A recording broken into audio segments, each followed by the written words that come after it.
ফারদিন বর্তমানে হচ্ছে মোহাম্মদপুরের টাউন হল বাজারে আছি।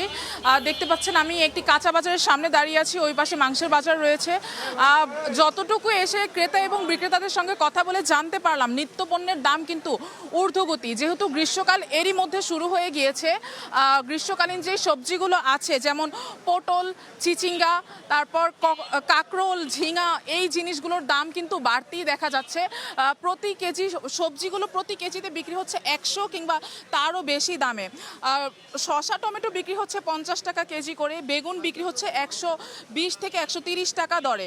এদিকে সোনালী মুরগির দাম আমরা যদি বিগত সপ্তাহের সঙ্গে তুলনা করি, বিগত সপ্তাহগুলোতে কিন্তু 450-480 টাকা কেজি বিক্রি হয়েছে, তবে এই সপ্তাহে 380 টাকা করে বিক্রি হচ্ছে।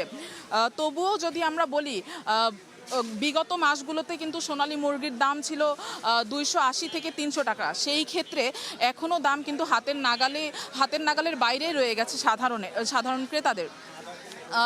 চালের দাম যদি বলি, চালের দামও হচ্ছে বাড়তেই বলছেন। মাছের দাম, বড় মাছগুলো কেজিতে 400 থেকে 450 টাকা করে বিক্রি হচ্ছে।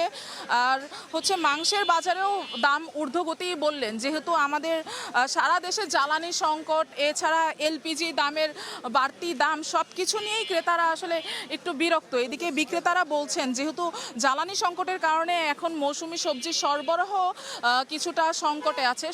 যেহেতু প্রায় বেশিরভাগ সবজি ঢাকার বাইরে থেকে আসে, এই সবজিগুলো কিন্তু সরবরাহ করতে একটু ঝামেলাই পোহাতে হচ্ছে। সেই ক্ষেত্রে এই সবজিগুলোর দাম কবে নাগাদ কমতে পারে এ নিয়েও বিক্রেতারা কিছু বলছেন না। ক্রেতারাও শঙ্কায় আছেন যে এই আমাদের যেহেতু আয় বাড়ছে না ক্রেতাদের, সেজন্য আয় যেহেতু বাড়ছে না, তাদের আয়ের উপর কিন্তু একটা বড় ধরনের চাপ পড়ে যাচ্ছে। কিভাবে সব সংকট তারা মোকাবেলা করবে এই নিয়ে সাধারণ ক্রেতারা কিন্তু শঙ্কায় রয়েছেন। ফারদিন, এই ছিল মোহাম্মদপুরের টাউন হল বাজার থেকে আমার কাছে নিত্যপণ্যের দাম নিয়ে সবশেষ তথ্য।